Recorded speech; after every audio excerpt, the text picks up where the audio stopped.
Hi, this is Karen, also known as the Preacherlady. Today, our topic is Team Cap versus Team Iron Man, or doing the right thing without reward. This week's devotion is from one of the topics that was suggested by our Geeks of Faith Facebook group. Gary suggested the topic of doing the right thing without reward.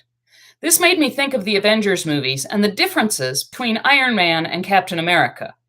Or, say, Superman and Booster Gold, if you prefer DC Comics. They both wanted to do the right thing. They both wanted to save people.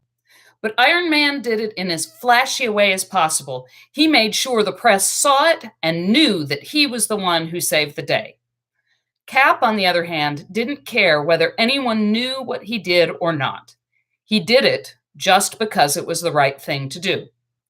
Not only did he often not get rewarded, he even became an outlaw because he refused to give up his values. Cap did the right thing, even when the authorities told him not to. Jesus had a problem with that throughout his whole ministry. Jesus healed on the Sabbath and was told he was breaking the Sabbath laws by working. He ate with sinners and was told that he was risking being unclean by being with the wrong people. Jesus did what was right, regardless of what the Pharisees said. And that made the Pharisees look petty. That's one of the reasons they decided they had to get rid of him. Captain America is definitely following the teachings of Jesus. In Jesus' Sermon on the Mount, in Matthew, he touches on this topic. Matthew 6, 1-6 says, "Beware of practicing your piety before others in order to be seen by them. For then you have no reward from your Father in heaven. So when you give alms, do not sound a trumpet before you, as the hypocrites do in the synagogues and in the streets, so that they may be praised by others. Truly, I tell you, they have received their reward. But when you give alms, do not let your left hand know what your right is doing, so that your alms may be done in secret, and your Father who sees in secret will reward you. And whenever you pray, do not be like the hypocrites, for they love to stand and pray in the synagogues and at the street corners, so that they may be seen by others. Truly, I tell you, they have received their reward. But whenever you pray, go into your room, shut the door, and pray to your Father who is in secret, and your Father who sees in secret will reward you." Don't get me wrong. It's really nice to have someone say thank you when you hold the door or do something good for another. But that shouldn't be the reason we do it. There is so much in our world that is wrong. There is so much selfishness and hatred and prejudice and greed. Just being nice or doing the right thing isn't the cool thing to do anymore. You may suffer for it. But as followers of Jesus, we are called to do what is right. We are called to be kind and just and compassionate, just because of who we are and who we follow.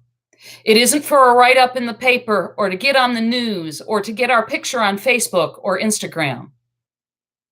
In fact, I've often been jumped all over if I post something that I believe was the right thing to do, because it isn't what's politically popular.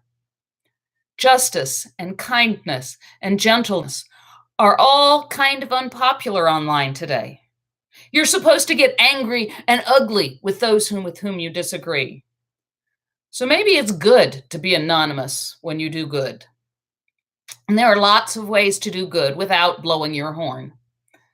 The people who received blood donated to Dragon Con will never know what arm it came from, whether it was from a Klingon or a manga or someone else.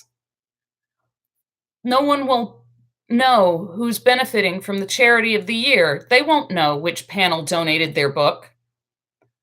When I go to the hunger site or the breast cancer site or the animal rescue site to do my daily clicks, no one knows that I provided a half cup of food or fed a shelter dog for a day.